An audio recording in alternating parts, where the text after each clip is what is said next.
You are looking at Julian's pronunciation guide, where we look at how to pronounce better some of the most mispronounced words in the world, like this other curious word. But how do you say what you're looking for today? Let's learn once and for all how to pronounce these names correctly. If you want to learn more names from US phonetics, make sure to stay tuned. We got them all very confusing ones at the end of this video.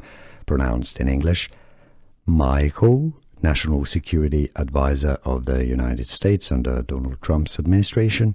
President Donald Trump. Michael. Waltz is generally how it's pronounced. Yes, I know.